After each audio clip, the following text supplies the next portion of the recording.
Hallelujah. Praise the Lord. Amen.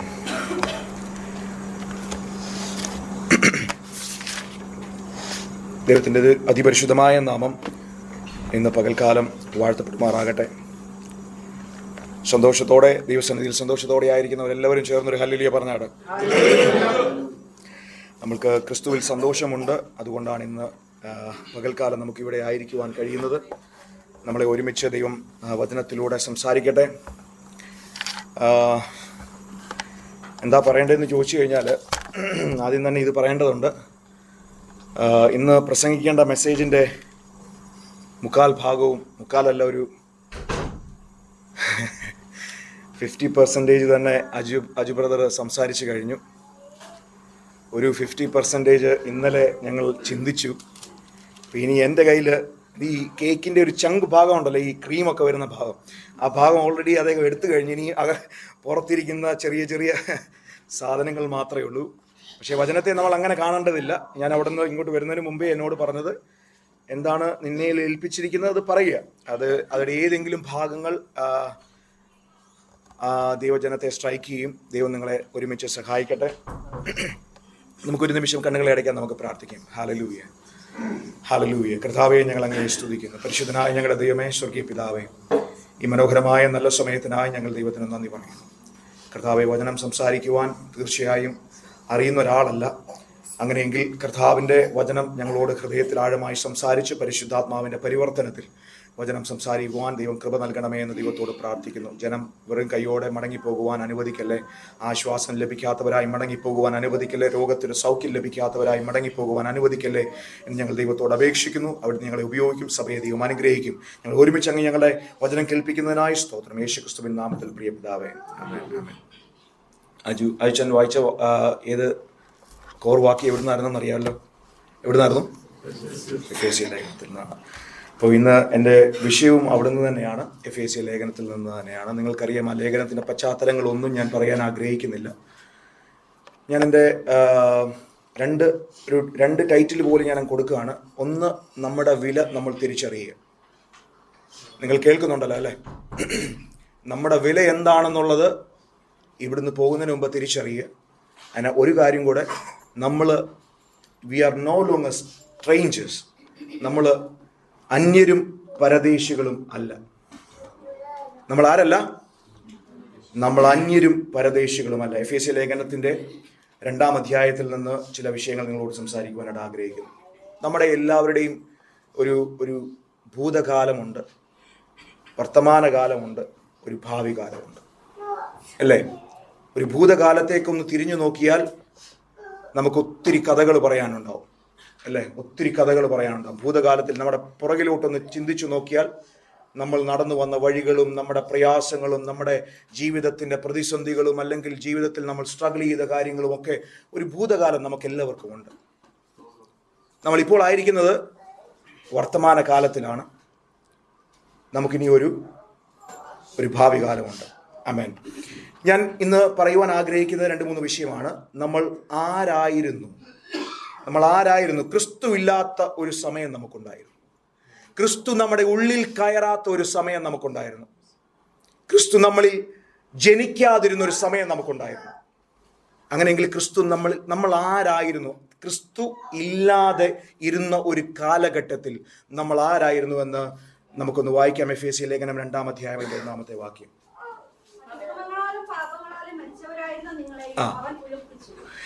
അതിക്രമങ്ങളാലും പാപങ്ങളാലും മരിച്ചവരായിരുന്ന നിങ്ങളെ യേശുക്രിസ്തു എന്ത് ചെയ്തു? ഉയർപ്പിച്ചു. അപ്പം നമ്മുടെ ഭൂതകാലം നമുക്ക് നമ്മുടെ പുറകിലോട്ടൊന്ന് നോക്കിക്കഴിഞ്ഞാൽ നമുക്ക് പറയാൻ, പ്രശംസിക്കുവാനും ഒരു കാര്യം പോലുമില്ല. നമ്മൾക്ക് നമ്മുടെ ഹൃദയം കൊണ്ട് വിചാരിച്ചു, ഞാൻ ഇന്ന കുടുംബത്തിൽ ജനിച്ചു, അല്ലെങ്കിൽ ഇന്ന ആളാൽ വളർത്തപ്പെട്ടു, ഇന്ന സാഹചര്യങ്ങളിൽ ജീവിച്ചു എന്ന്, ഇത്രത്തോളം ക്വാളിഫിക്കേഷൻ നമുക്കുണ്ട് എന്നൊന്നും പറയുവാൻ നമുക്ക് ഒരു റൈറ്റുമില്ല. എൻ്റെയും നിങ്ങളുടെയും ക്വാളിഫിക്കേഷൻ എന്താണെന്ന് ചോദിച്ചാൽ, അതിക്രമങ്ങളാലും പാപങ്ങളിലും മരിച്ചവരായിരുന്ന ഒരു കാലഘട്ടം. ഇത് നമ്മുടെ പുറകിലത്തെ കാലഘട്ടമാണ്. ആമേൻ. 2:2 2 വായിക്കുമോ? എന്തായിരുന്നു നമ്മുടെ അവസ്ഥ? നമ്മൾ യേശു കർത്താവ് അല്ല ക്രിസ്തു ഇല്ലാത്തൊരവസ്ഥ.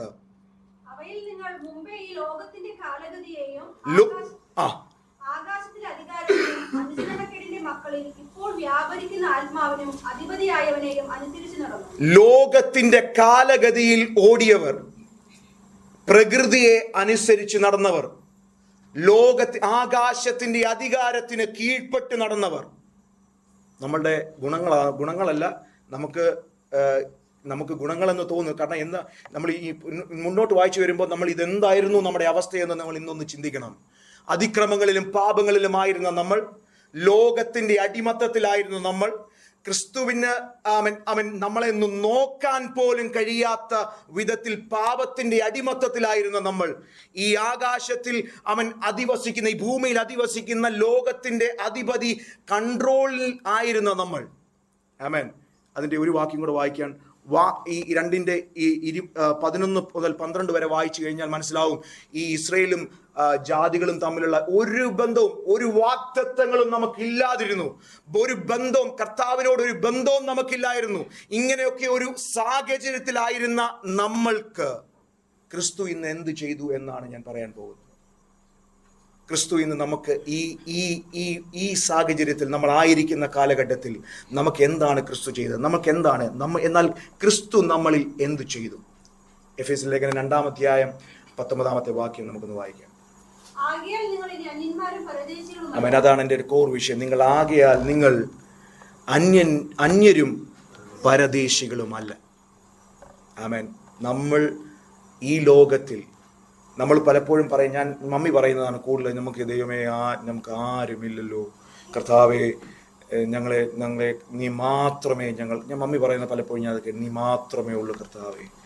സത്യം പറഞ്ഞാൽ അതിൻ്റെ വില നമ്മൾ അതിനൊരു കോൺട്രഡിക്ഷൻ പോലെ, ആ വാക്ക് തന്നെ സത്യം പറഞ്ഞാൽ അറിവില്ലായ്മയിൽ പറയുന്നതാവാം. നമ്മളും ചിലപ്പം പറഞ്ഞു പോകാറുണ്ട്, നീ മാത്രം മതിയെന്നേ. ആമേൻ. നിങ്ങൾ അന്യരല്ല, പരദേശികളല്ല. നിങ്ങളിപ്പോൾ ആരാണെന്നറിയാമോ? നിങ്ങൾ വിശുദ്ധന്മാരുടെ സഹപൗരന്മാരും. നിങ്ങൾ ആരാണെന്നറിയാമോ? കഴിഞ്ഞ ദിവസം 2 ആഴ്ച മുമ്പ് പാസ്റ്റർ പ്രസംഗിച്ച നിങ്ങൾ, അതായത് അതിന്റെ ടൈറ്റിൽ എന്തുവായിരുന്നു? എന്തായിരുന്നു അതിന്റെ ടൈറ്റിൽ സാറിന്? പരിശുദ്ധാത്മാവ് വസിക്കുന്ന ഭവനം, അതായത് മന്ദിരം, അതായത് മഹാപുരോഹിതന് മാത്രം കയറാൻ കഴിയുന്ന ഒരു സ്ഥലത്ത് യേശു കർത്താവിന് ദൈവത്തിന്, യഹോവയ്ക്ക് ഇവരുടെ ഇടയിൽ താമസിക്കണം. അതിനൊരു സമാഗമന കൂടാരമുണ്ടാക്കി അതിന്റെ അതിവിശുദ്ധ സ്ഥലത്തേക്ക് ഇറങ്ങി വരുന്ന ദൈവ സാന്നിധ്യത്തിൽ ഒരു മഹാപുരോഹിതന് മാത്രം പോകാൻ കഴിയുന്ന ഒരു സ്ഥലത്ത് ഇന്ന് നമ്മൾ എവിടെയാണെന്ന് ചോദിച്ചാൽ, വിശുദ്ധന്മാരുടെ സഹപൗരന്മാരാണ് നമ്മൾ. സഹപൗരന്മാര് മാത്രമല്ല, നമ്മൾ കർത്താവിന്റെ ഭവനക്കാര് കൂടിയാണ്. ഭവനക്കാരെന്ന് പറഞ്ഞാൽ നമ്മൾ അംഗത്വം ഓൾറെഡി പ്രാപിച്ചു കഴിഞ്ഞു. ഇന്ന് നമ്മൾ ക്രിസ്തുവിലാരാണ്? ഇന്ന് നമ്മൾ ക്രിസ്തുവിലാരാണെന്നുള്ള വില നമ്മൾ മനസ്സിലാക്കാതെ പോകരുത്.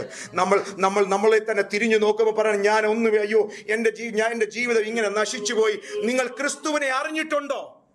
നിങ്ങളെ ക്രിസ്തുവിനെ വിശ്വസിച്ചിട്ടുണ്ടോ? ക്രിസ്തുവിന്റെ വഴിയിലേക്ക് നടക്കുവാൻ നിങ്ങൾ ആഗ്രഹിച്ചിട്ടുണ്ടോ? നിങ്ങൾ അത് നടക്കുവാൻ ശ്രമിക്കുന്നുണ്ടോ? അങ്ങനെയെങ്കിൽ നിങ്ങൾ ഇന്ന് ക്രിസ്തുവിന്റെ ഭവനക്കാരാണ്. ആ വില കുറച്ച് നിങ്ങൾ കാണരുത്. നിങ്ങൾ ക്രിസ്തുവിന്റെ ഭവനക്കാരാണ്. ആമേൻ. എഫേസ്യർ ലേഖനം 2:13.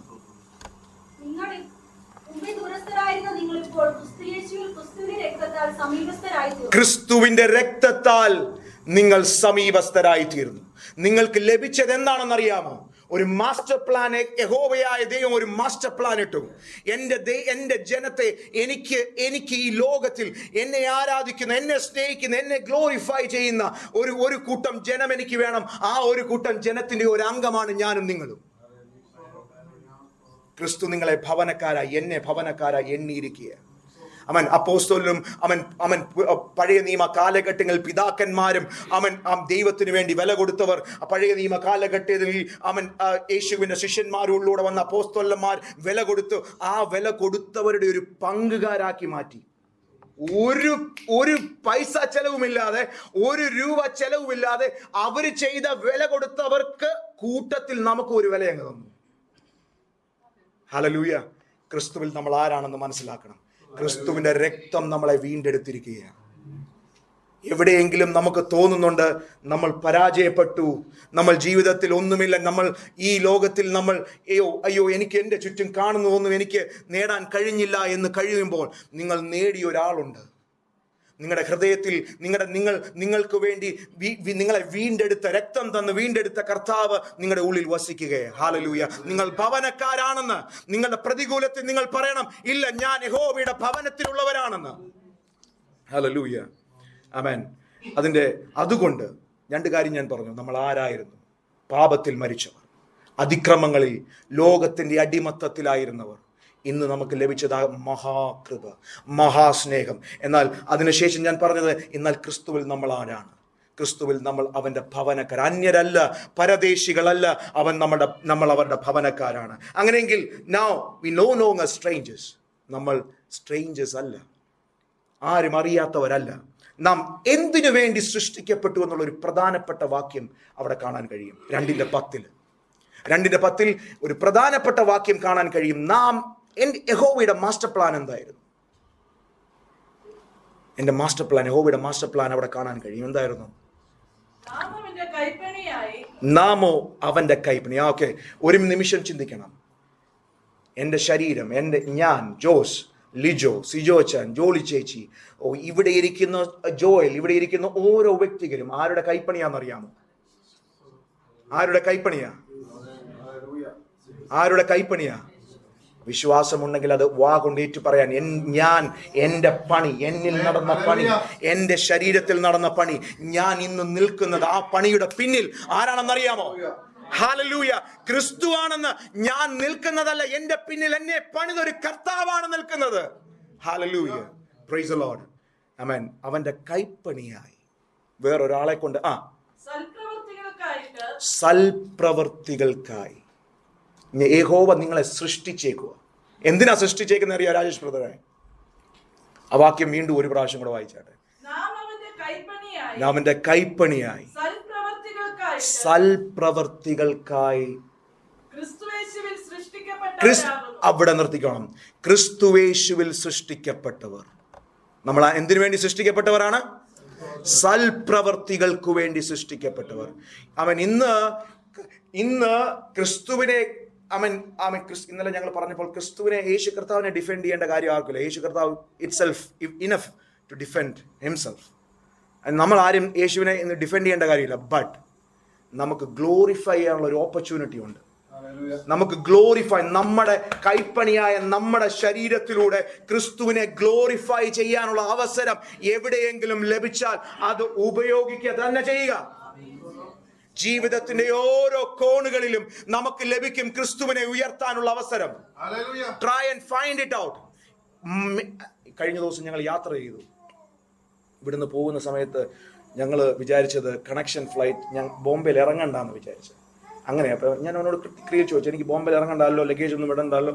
ഇതെന്നോട് ക്ലിയർലി ആ ചോദ്യം ചോദിച്ചിട്ടാണ് ഞങ്ങൾ അവിടുന്ന് യാത്ര ചെയ്തത്. ആ ടിക്കറ്റ് എടുത്ത് അവിടുന്ന്. ഞാൻ നോർമലി ഓൺലൈൻ ബുക്ക് ചെയ്യാറില്ല, കാരണം ഇങ്ങനെയുള്ള കോളുകളൊക്കെ വിളിച്ച് അവരെ ചോദിക്കണമെന്നുണ്ടെങ്കിൽ ഓൺലൈനിൽ ആരെയും വിളിക്കാനൊന്നും പറ്റത്തില്ല.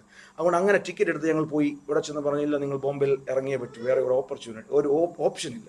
ഞാൻ അവരോടൊക്കെ അങ്ങനെ തർക്കിക്കുക, അതും ഇതൊക്കെ ചെയ്ത്, നമുക്കറിയാവുന്ന ഇംഗ്ലീഷിലൊക്കെ അതും ഇതൊക്കെ പറഞ്ഞ് അവരോട് തർക്കിക്കാനൊക്കെ ശ്രമിച്ചു നോക്കി. പറഞ്ഞു ദർ ഇസ് നോ ചാൻസ്, നിങ്ങൾക്ക് വേണമെങ്കിൽ റീഫണ്ട് ചെയ്ത് തരാം. ഞാൻ പറഞ്ഞു റീഫണ്ടിൻ്റെ ആവശ്യമൊന്നുമില്ല, ലെറ്റ്സ് ഗോ. ഇതെല്ലാം മനസ്സിൽ കിടന്ന് ഫ്ലൈറ്റിൽ ലേറ്റ്, ഇൻഡിഗോയുടെ വല്ല ക്രൈസിസ് നടക്കുന്ന സമയമല്ലായിരുന്നു. ഭയങ്കര ഫ്ലൈറ്റിൽ ലേറ്റായി. ഞാനാകെ ഇങ്ങനെ മാനസികമായിട്ട് ഞാനാണെങ്കിൽ ഇവിടെ അളിയനെ വിളിച്ച് ആ സമയത്ത് വരുത്തിയേക്കോ, ഇതെല്ലാം സസ്പെൻസ് ഇട്ടേക്കുന്നു. മമ്മി അവിടെ വെയിറ്റ് ചെയ്ത് നിൽക്കുന്നു, ഫ്രണ്ട് വരുമെന്ന് പറയുന്നു. നമ്മുടെ മനുവും വീട്ടുകാരൊക്കെ വരുന്നു. ഇച്ചിരി കാലത്തിലൊക്കെ പറഞ്ഞ് അവരോട് മമ്മി വരുമെന്നൊക്കെ, അവർ വരും, മമ്മി ഇങ്ങനെ രാത്രി വെയിറ്റ് ചെയ്യുന്നു. അപ്പോൾ ഈ സമയത്ത് അവിടെ എത്തണമല്ലോ. ഇതെല്ലാം എൻ്റെ മനസ്സിൽ ഇങ്ങനെ ഫ്രസ്ട്രേഷൻ ഇങ്ങനെ ഓടിക്കൊണ്ടിരിക്കുന്ന സമയത്ത് ഈ ഒരു 4 പേര് പോകുന്ന എൻ്റെ കയ്യിൽ ഒരു ചെറിയ ഹാൻഡ് ക്യാരി മാത്രമേ ഉള്ളൂ. ഈ ഒരു ഹാൻഡ് ക്യാരി എടുത്തുകൊണ്ട് ഞാൻ ഏറ്റവും ലാസ്റ്റിൽ പോയി ഒരു സ്ഥലത്ത് കൊടുക്കാൻ, ഒരിടത്ത് പോലും ക്യാബിന് വെക്കാൻ സ്ഥലമില്ല. ഏറ്റവും പുറകിരുന്ന ഒരു നല്ല മാന്യനായ ഒരു മനുഷ്യൻ പറഞ്ഞു, ഞാൻ അന്നേരം ഇത് ഇടയ്ക്കൂട്ടി ഇതൊന്ന് കുത്തി കയറ്റാനായിട്ട് ശ്രമിച്ചു. എൻ്റെ ലാപ്ടോപ്പാണെന്ന് പറഞ്ഞു. ഈ സമയം എൻ്റെ കൺട്രോൾ, സത്യം പറയാം, എൻ്റെ മനസ്സ് എൻ്റെ കയ്യിൽ നിന്ന് വിട്ടുപോയി. ഞാൻ പിന്നെ അറിയാവുന്ന ഇംഗ്ലീഷൊക്കെ ഞാൻ അവിടെ നിന്ന് പറഞ്ഞു. ഞാൻ പറഞ്ഞത്, അതായത് അതായത് ഞാൻ പറഞ്ഞത് ഞാൻ പറഞ്ഞു V boat 4 tickets and I don't have a space to keep it. And നീ പുറകിലിരിക്കുന്ന നീ പറയും എൻ്റെ ലാപ്ടോപ്പ് അവിടെ ഇരിക്കുന്നത് പറഞ്ഞ് ഞാനിങ്ങനെ ആൾക്കാർ കേൾക്കുന്നില്ല. പക്ഷെ ഞാൻ പിന്നെ അവിടുന്ന് ആ യാത്രയുടെ ഇടയിൽ എൻ്റെ മനസ്സിനോട് തന്നെ ചോദിച്ചു, are you show A Christ living life? നീ ഇന്ന് കാണിച്ചത് ഒരു ക്രിസ്തു ജീവിക്കുന്ന വ്യക്തിയാണോ നീ ഇന്ന് ഷോ ചെയ്തത്? നാളെ ആ വ്യക്തിയെ എനിക്ക് എവിടെയെങ്കിലും കാണേണ്ട വന്നാൽ ഞാൻ ക്രിസ്തുവിനെ അനുകരിക്കുന്ന ഒരു വ്യക്തിയാണെന്ന് അദ്ദേഹം ഒരിക്കലും പറയില്ല. ഞാനത് പശ്ചാത്തപിക്കുന്നു. 2 പ്രാവശ്യം ഈ യാത്രയിൽ അത് സംഭവിച്ചിട്ടുണ്ട്, 2 സമയങ്ങളിൽ. അതൊരു മാനുഷിക ട്രിഗറിൽ വന്നതാണ്. നമ്മൾ മനസ്സിലാക്കണം, there are many opportunities. നമ്മുടെ മുമ്പിൽ ഒത്തിരി ഓപ്പർച്യൂണിറ്റീസ് വരും. ഗ്ലോറിഫൈ ചെയ്യാൻ പറ്റുന്ന ഒത്തിരി ഓപ്പർച്യൂണിറ്റി വരും. ഓപ്പർച്യൂണിറ്റികളെല്ലാം ഉപയോഗിക്കുക. ഹോസ്പിറ്റലിൽ വർക്ക് ചെയ്യുന്നവർക്ക് there will be many opportunities. നമ്മൾ കൺസ്ട്രക്ഷൻ സൈറ്റുകളിൽ വർക്ക് ചെയ്യുന്നവർക്ക് there are many opportunities. നമ്മൾ എന്നെപ്പോലെ ട്രെയിനിങ് ചെയ്യുന്നവർക്ക് there is many opportunities. എവിടെ ദൈവത്തെ ഉപയോഗിക്കാൻ കഴിയുമോ അവിടെ ദൈവത്തെ ഉപയോഗിക്കുക. ഹല്ലേലൂയ. കർത്താവ് നമ്മളെ ഗ്ലോറിഫൈ ചെയ്യാനായിട്ട് വിളിച്ചേക്കുക. അവൻ്റെ നാമത്തെ ഗ്ലോറിഫൈ ചെയ്യാൻ വിളിച്ചേക്കുക. ഹല്ലേലൂയ. പ്രിൻസ് പോകുന്ന സ്ഥലങ്ങളിലും അവൻ ഹിന്ദി അറിയത്തില്ലേലും ഹിന്ദിയിലൂടെയും നിങ്ങളുടെ സ്വഭാവം കണ്ട് നിങ്ങളുടെ നടപ്പ് കണ്ട് എന്തോ ഒരു വ്യത്യാസം ഞാൻ കാണുന്നുണ്ടല്ലോ. എന്താണ് ആ വ്യത്യാസത്തിൻ്റെ പിന്നിലുള്ളത്? ക്രിസ്തുവാണ് ആ വ്യത്യാസത്തിൻ്റെ പിന്നിലുള്ളതെന്ന് നമ്മുടെ പിന്നിൽ ഓരോരുത്തരും പറയണം. എൻ്റെ ജീവിതത്തിൽ കഴിഞ്ഞ ആഴ്ചകളിൽ സംഭവിച്ച ആ 2 സാഹചര്യങ്ങളിൽ ഞാൻ ഇന്ന് പശ്ചാത്തപിക്കുന്നു. ഒരിക്കലും സംഭവിച്ചുകൂടാത്തത്. ഹല്ലേലൂയ. കർത്താവ് നമ്മളെ വിളിച്ചിരിക്കുന്നത് അവൻ്റെ ഭവനക്കാരായിട്ടാണ്. അവൻ വിളിച്ചിരിക്കുന്നത് അവൻ്റെ മഹിമ കണ്ട സാക്ഷികളായിട്ടാണ്. ഹല്ലേലൂയ. അങ്ങനെയെങ്കിൽ നാം എന്തിനു വേണ്ടി സൃഷ്ടിക്കപ്പെട്ടു? സൽപ്രവർത്തിക്കു വേണ്ടി സൃഷ്ടിക്കപ്പെട്ടു. ഇനി അതിൻ്റെ അടുത്ത വാക്യം അതിലും വലിയ ഇമ്പോർട്ടൻറ്റ്. എന്താണ് അടുത്ത വാക്യം? നാം ചെയ്തു പോരേണ്ടതിന് ദൈവം അവ മുന്നൊരുക്കിയിരിക്കും. ആ വാക്കിൻ്റെ അർത്ഥം മനസ്സിലാക്കിയ നിങ്ങൾ സൽപ്രവൃത്തിക്കായി വിളിക്കപ്പെട്ടവർ, അതിനായി സൃഷ്ടിക്കപ്പെട്ടവർ. അതിൻ്റെ അടുത്ത വാക്യം ഒന്നുകൂടെ വാക്യേ ചേച്ചി. നാം ചെയ്തു പോരേണ്ടതിന് ദൈവം അവ മുന്നൊരുക്കിയിരിക്കുന്നു. സോ റോയിച്ചാനെ പറ്റി കർത്താവിൻ്റെ ഒരു സ്ട്രാറ്റജിക് പ്ലാൻ ഉണ്ട്.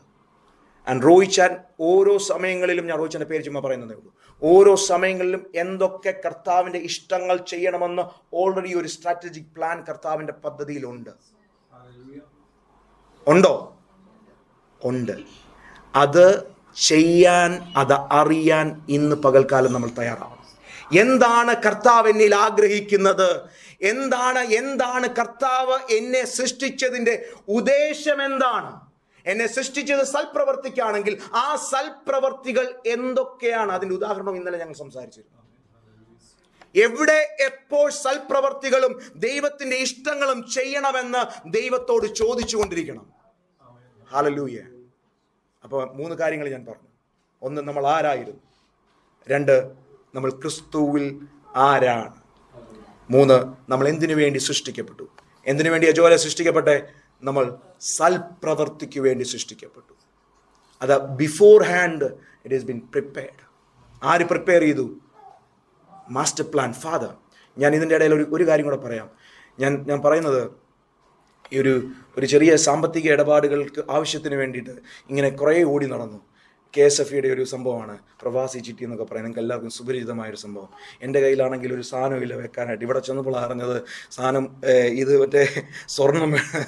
ഒന്നീ സ്വർണം വേണം, അല്ലെങ്കിൽ എന്ത് സാറിനെ FD എന്തെങ്കിലും ഡിപ്പോസിറ്റ് ഉണ്ടെങ്കിൽ ആരെങ്കിലും KFC ചെയ്യും.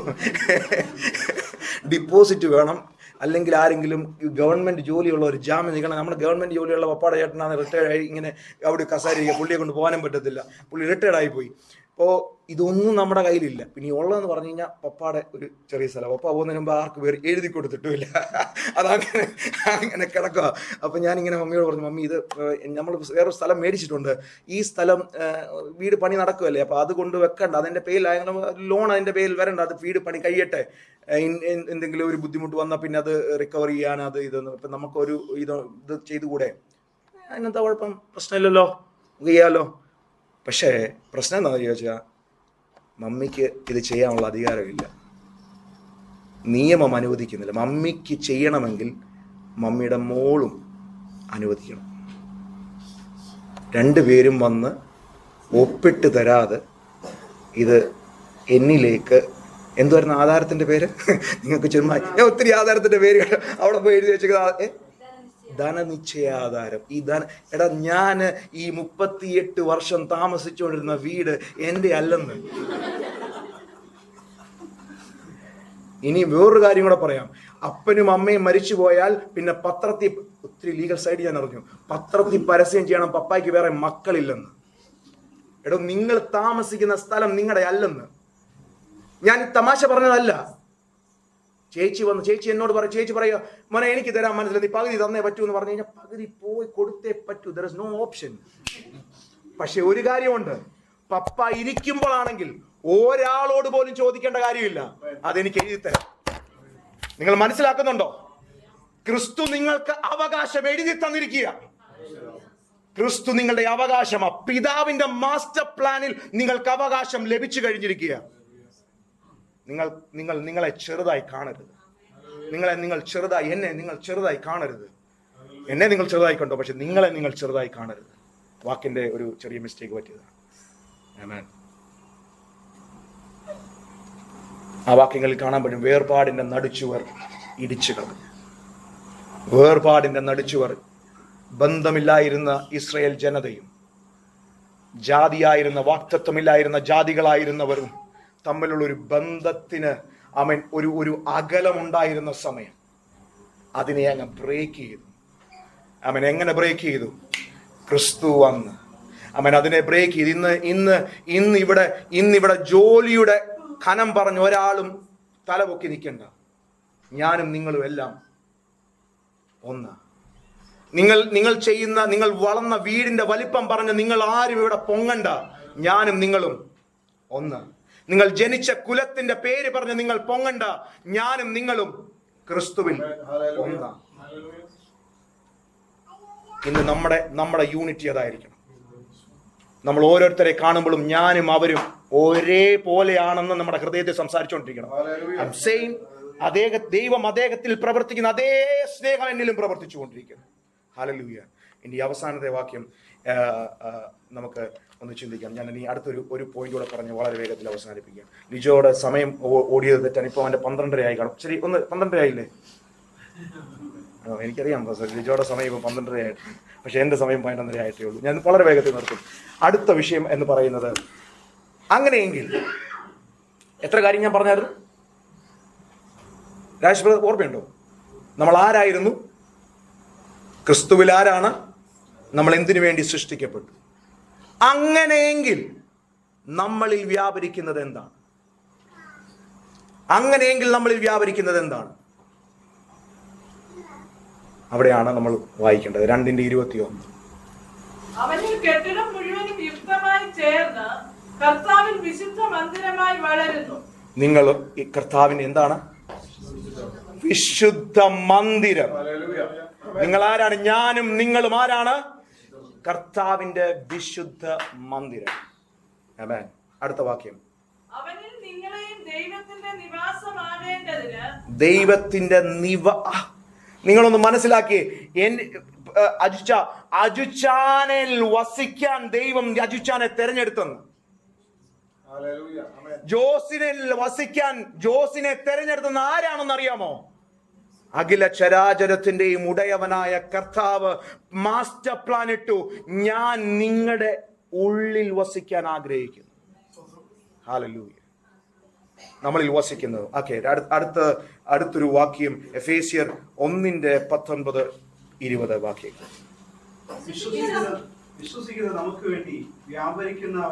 ഒരു ചോദ്യം ഞാൻ നിങ്ങളോട് ചോദിക്കാൻ ആഗ്രഹിക്കുന്നു. നിങ്ങൾ എന്നോട് റെസ്പോണ്ട് ചെയ്യണം.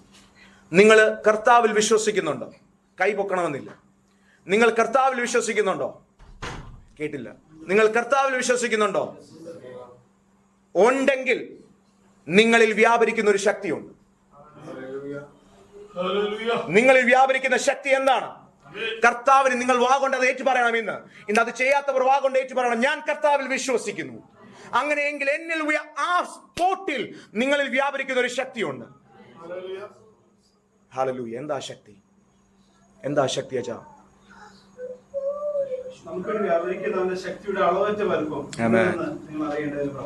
നിങ്ങളുടെ ശരീരത്തിലും എന്റെയും നിങ്ങളുടെയും ശരീരത്തിൽ വ്യാപരിക്കുന്ന അളവറ്റ ശക്തി. ഈ ശക്തി അളക്കാൻ പറ്റുമോ? മെഷറബിൾ ആണോ? It is not measurable. ഇതെവിടെയെങ്കിലും കൊണ്ട് വെക്കാൻ പറ്റുമോ? വെക്കാൻ പറ്റുന്ന ഒറ്റ സ്ഥലമേ ഉള്ളൂ. ഇത് വെക്കാൻ പറ്റുന്ന ഒറ്റ സ്ഥലമേ ഉള്ളൂ. ഞാനും നിങ്ങൾ ദൈവത്തെ വിശ്വസിച്ചിട്ടുണ്ടോ? ഇത് വെക്കാൻ പറ്റുന്ന പരിശുദ്ധാത്മാവിന്റെ ശക്തി വെക്കാൻ പറ്റുന്ന ഒറ്റ സ്ഥലമേ ഉള്ളൂ. അത് ഞാനും നിങ്ങളും. അതെന്താണെന്നറിയാമോ? ദൈവത്തെ വിശ്വസിച്ചിട്ടുണ്ടെങ്കിൽ ഈ ശക്തി, അൺമെഷറബിൾ ആയിട്ടുള്ള ഈ ശക്തി എന്നിലും നിങ്ങൾ വ്യാപരിക്കുകയാണെന്ന്. ഓ ഹല്ലേലൂയ. അവൻ രോഗത്തെ നോക്കി പറയണം, എന്നിൽ വ്യാപരിക്കുന്ന ശക്തി ഈ ലോകത്തെ ജയിച്ച ശക്തിയാണ്. പ്രശ്നത്തെ നോക്കി പറയണം, ഈ ശക്തി എന്നിൽ വ്യാപരിക്കുന്ന ഈ ശക്തി, എന്നിൽ വ്യാപരിക്കുന്ന ഈ ശക്തി ഈ അഖിലാണ്ടത്തെ ജയിച്ച ശക്തിയാണ്. ഈ ശക്തി എവിടൊക്കെ വ്യാപരിച്ചിട്ടുണ്ടെന്ന് അറിയാമോ? ഉൽപ്പത്തി 1-ാമത്തെ അധ്യായത്തിന്റെ 1-ാമത്തെ വാക്യം.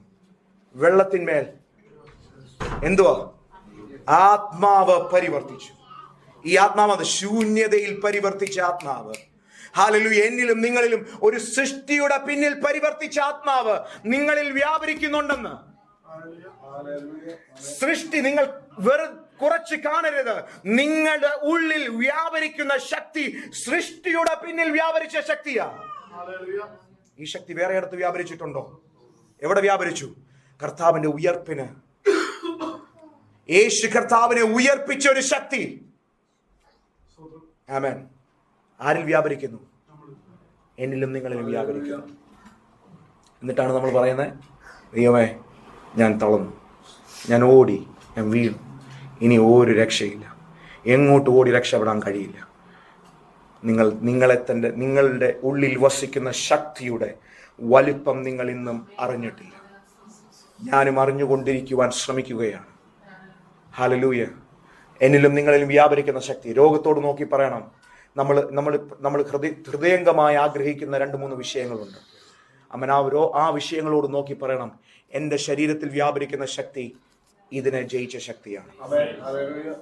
നമ്മൾ കാണണം. നമ്മുടെ കണ്ണ്, നമ്മൾ പറയുകയല്ല, നമ്മൾ കാണണം. വിശ്വസിക്കുന്നവർ എത്ര പേരുണ്ട്? കരങ്ങൾ ഉയർത്തി ഹല്ലേലൂയ പറഞ്ഞാൽ. ആമേൻ. നമ്മൾ പ്രശ്നങ്ങളെ നോക്കി പറയണം, എന്നിൽ വ്യാപരിക്കുന്ന ശക്തി. അവൻ പ്രതികൂലത്തെ നോക്കി പറയണം, എന്നിൽ വ്യാപരിക്കുന്ന ശക്തി. അവൻ കഷ്ടതയെ നോക്കി പറയണം, എന്നിൽ വ്യാപരിക്കുന്ന ശക്തി. അവൻ ജീവിതത്തിന്റെ നിരാശകളെ നോക്കി പറയണം, എന്നിൽ വ്യാപരിക്കുന്ന ശക്തി. അത് സൃഷ്ടിയുടെ പിന്നിൽ പ്രവർത്തിച്ചൊരു ശക്തി. യേശു കർത്താവിനെ ഉയർപ്പിച്ചൊരു ശക്തി.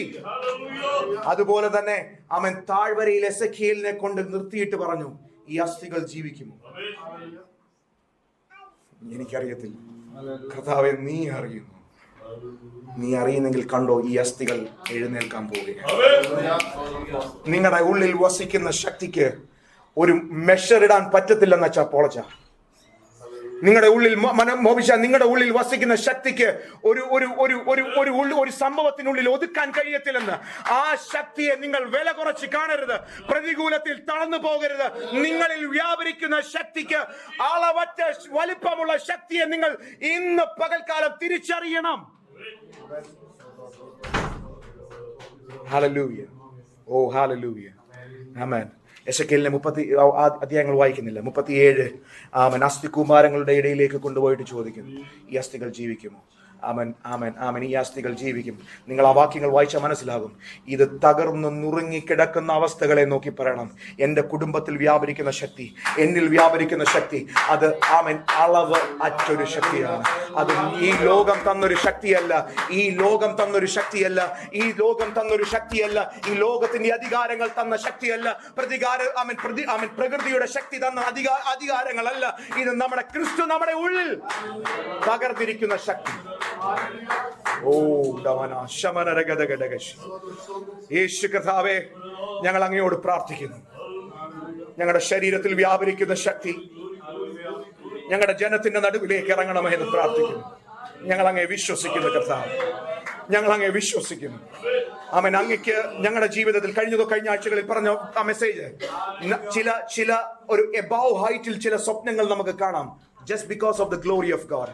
ദൈവത്തെ മഹത്വപ്പെടുത്തേണ്ടതിന് ഈ അവസ്ഥയുടെ മുകളിലേക്ക് ഒരു അവസ്ഥ നമുക്കാകാം.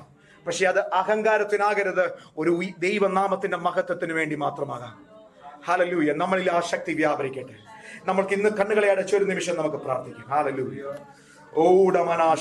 എല്ലാവരും കണ്ണുകളെ അടച്ച് പ്രാർത്ഥിക്കും.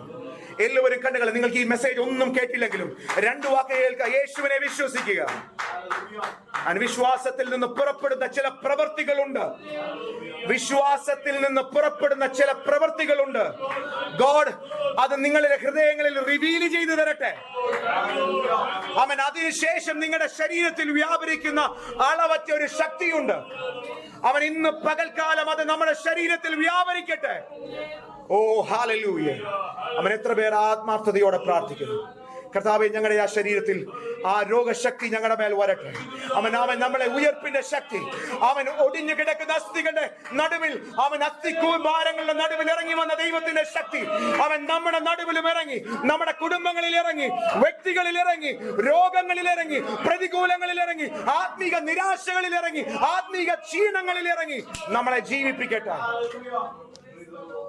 കർത്താവ് നമുക്ക് ജയം തരട്ടെ. ഞങ്ങൾ ഒരു കാര്യം കൂടെ പറഞ്ഞിരുന്നു ഇന്നലെ. ആരെങ്കിലും ചിന്തിക്കുന്നുണ്ട് ഈ സൽപ്രവൃത്തി നമ്മുടെ വകയാണെന്ന്. അങ്ങനെ ചിന്തിക്കുന്നുണ്ടെങ്കിൽ അല്ല. ഈ സൽപ്രവൃത്തികളൊന്നും നമ്മുടെ വകയല്ല. ഇത് നമ്മളിൽ വ്യാപരിക്കുന്ന പരിശുദ്ധാത്മാവ് ചെയ്തുകൊണ്ടിരിക്കുകയാണ്. അവൻ ഇന്ന് പകൽക്കാലം നിങ്ങൾ തിരിച്ചറിയണം. സൽപ്രവൃത്തികളിലേക്ക് നമ്മുടെ കാലുകൾ എടുത്തു വെക്കുന്നില്ലെങ്കിൽ, ദൈവത്തിന്റെ പാതകളിലേക്ക് നമ്മുടെ കാലുകൾ എടുത്തു വെക്കുന്നില്ലെങ്കിൽ, ഒന്ന് മനസ്സിലാക്കിക്കോണം, പരിശുദ്ധാത്മാവ് നമ്മളിൽ ക്രിയ ചെയ്യുന്നില്ല. പരിശുദ്ധാത്മാവ് നമ്മളെ ക്രിയ ചെയ്യട്ടെ. ഈ വചനങ്ങളാൽ ദൈവം നമ്മളെ എല്ലാവരെയും സഹായിക്കുമാറാകട്ടെ.